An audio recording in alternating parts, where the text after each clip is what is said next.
les jeunes, et voilà, on se retrouve pour une nouvelle vidéo. J'espère que vous avez passé de bonnes vacances, hein, que vous avez peut-être été dans votre cuisine, dans votre salle à manger, peut-être un jardin, hein, si vous avez la chance d'en avoir. Donc j'espère que les vacances se sont bien passées. Alors nous nous retrouvons aujourd'hui pour un cours un petit peu spécial, un petit peu à part. Nous allons étudier la notion d'utopie et de dystopie. Alors ça peut vous paraître complètement surréaliste, mais pas autant que le monde dans lequel nous vivons aujourd'hui. En effet, est-ce qu'il y a 3 mois, si je vous avais dit oui, tiens Léona, pour aller chercher tes courses, il te faut une autorisation, il te faut un papier, la carte d'identité, etc. Bien évidemment que non. Hein, aujourd'hui, ce qui nous paraît normal d'avoir une attestation, une autorisation de sortie, hein, il y a 3 mois, je pense que si on retourne 3 mois en arrière, on aurait trouvé ça totalement surréaliste. Pareil, vous avez dû voir des images à la télévision quand un groupe de personnes se rassemble dans la rue, hein, parle un peu, hop, vous avez dû voir des images, un drone arrive et la police leur demande de se disperser. Bon, ce qui nous paraît aujourd'hui totalement normal entre guillemets, mais il y a 3 mois, c'était totalement surréaliste. Pareil, peut-être que quand on fera cours dans quelques semaines, je le souhaite de tout cœur, vous me manquez, quand on se retrouvera pour les cours, nous porterons sûrement un masque ou peut-être une visière qui peut paraître aujourd'hui, encore une fois, totalement étonnant, mais peut-être que nous ferons cours comme ça. Hein, ce qui peut-être sera une nouvelle mode, je n'en sais rien. En tout cas, s'il faut s'adapter, on s'adaptera pour ce coronavirus. Alors, le monde d'avant le 16 mars et le monde d'aujourd'hui n'est plus tout à fait le même. Hein. On n'a plus du tout les mêmes habitudes de vie.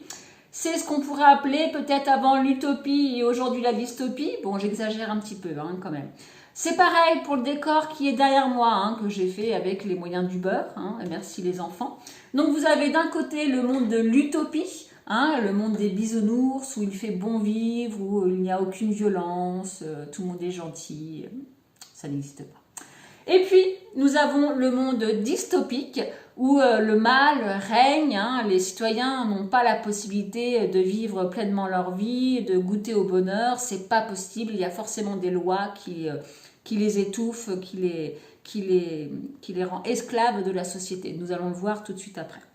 Alors, c'est pareil, dans certaines œuvres, il y a des passages où on nous décrit une utopie, un monde où il fait bon vivre, et puis il y a des romans ou même des films hein, qui sont sortis, je vous en parlerai, qui montrent un monde dystopique où j'aimerais pas y aller.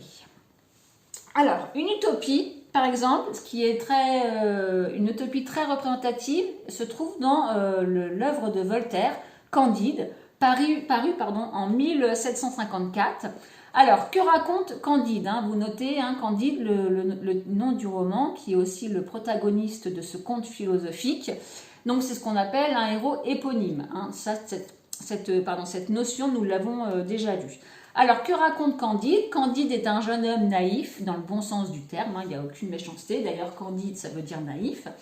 Alors, Candide est un jeune homme qui découvre le monde, qui parcourt de multiples continents et qui vit beaucoup d'aventures. Et à travers ces aventures et les continents qu'il visite, malheureusement, il découvre que l'homme possède le mal en lui et qu'il peut faire du mal, évidemment, autour de lui. Hein, il découvre l'intolérance, les guerres de religion, le fanatisme, hein, et tout ça, bien évidemment, Voltaire, à travers ce conte, dénonce le XVIIIe siècle. Ce qui se passe au XVIIIe. Alors, dans le chapitre 18 de Candide, si vous l'avez chez vous, n'hésitez pas, sinon je vous ai envoyé le texte, donc par Classroom, le télétravail.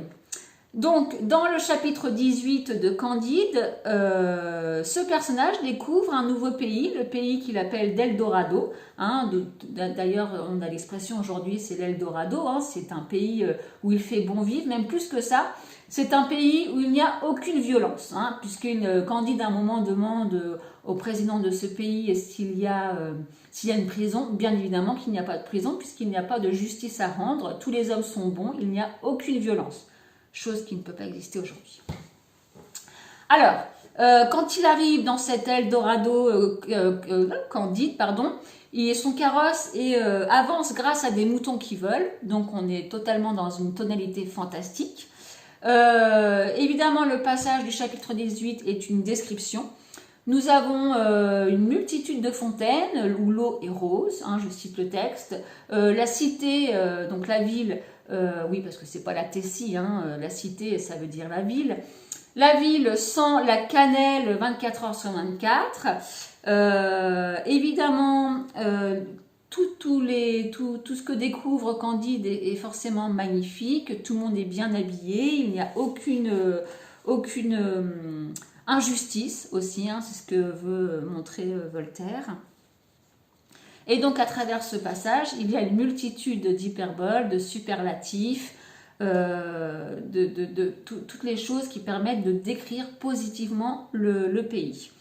Alors, pourquoi Voltaire a mis ce passage utopique, ce pays utopique au milieu de ce conte? Tout simplement, je pense, hein, pour dénoncer déjà les villes qui sont laides et qui puent, hein, on peut le dire, du XVIIIe siècle, alors que dans ce pays d'Eldorado, tout est magnifique, tout sent bon, tout est beau. Il veut dénoncer également le fait qu'au XVIIIe siècle, la science est rejetée, hein, puisque qui dit science dit on renie un petit peu la religion.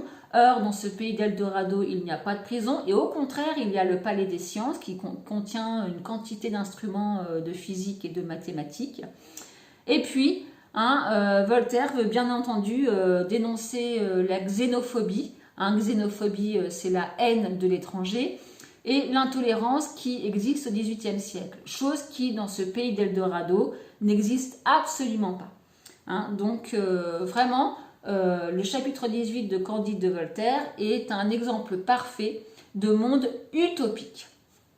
Alors, aujourd'hui, il y a aussi tout un mouvement de romans qui sortent, qui montrent un monde plutôt noir, plutôt dystopique. Alors, ça a déjà commencé il y a un petit bout de temps par George Orwell qui a, si on voit bien, George Orwell qui a publié en 1949, hein, il ne faut pas se fier au titre du roman, qui s'intitule 1984. Il a publié en 1984, le roman, qui décrit un monde. Donc, il voyait le monde bien plus tard, des décennies plus tard, qui voyait le monde gouverné par une police, une police de la pensée, hein, où l'homme ne devait croire que ce qu'on lui disait, il y avait une censure, et il y avait ce qu'on appelle Big Brother. Hein, Big Brother surveillait tous les citoyens qui n'avaient pas le droit de vivre normalement. Hein, ils vivaient chacun dans une case, ils étaient surveillés dans chaque pièce, aucune histoire d'amour n'était autorisée. D'ailleurs, le Winston, le personnage, le personnage tombe amoureux d'une certaine Julia, il a une aventure, et oui, hein, c'est un peu craqué. Sauf que, eh bien, ils ont été dénoncés, du coup arrêtés, du coup torturés et rééduqués, hein, puisqu'on rééduque les hommes dans ce roman pour qu'ils rentrent dans le droit chemin. Donc je vous conseille fortement cette œuvre aussi, 1984 de George Orwell, qui dénonce un monde où tout le monde est surveillé. De même, plus récemment, en 1985, c'est ça, il y a Margaret Atwood qui a sorti La Servante écarlate. Alors peut-être que ça parle à certains jeunes, puisqu'elle est sortie en série sur Netflix. Alors c'est une série très très noire, où Margaret Atwood dépeint une société où les femmes n'ont aucun droit, ne sont là que pour donner des enfants. Alors, il y a plusieurs castes, si je puis dire. Il y a les épouses. Hein, les épouses, ce sont les femmes des chefs. Bon, elles ne sont pas fertiles, si je puis dire. C'est comme ça que c'est dit dans le roman. Elles ne peuvent pas avoir d'enfants, hein, mais elles ont un petit peu de pouvoir dans leur maison, hein, n'exagérons rien. Et puis, il y a les tantes, un groupe de femmes qui éduquent les servantes. Et il y a les servantes. Alors, les servantes, on les reconnaît parce qu'elles portent une robe rouge, hein, couleur pourpre, couleur écarlate, hein, c'est pour ça que ça s'appelle la servante écarlate. Et la servante ne sert qu'à la reproduction humaine. Hein, dans chaque maison, il y a une servante et l'homme qui vit dans la maison se sert de la servante pour avoir des enfants. C'est très très gore, si je puis dire, une ambiance qui vous met très très mal à l'aise.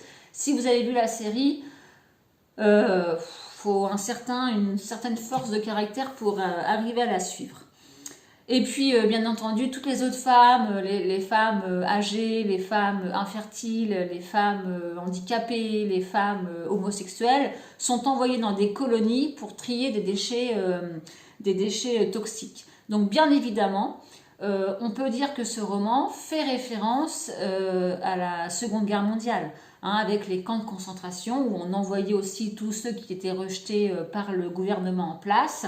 Et puis les juifs qui devaient porter l'étoile de David, pareil, la servante écarlate, doit porter une robe intégralement rouge pour qu'on les reconnaisse de loin.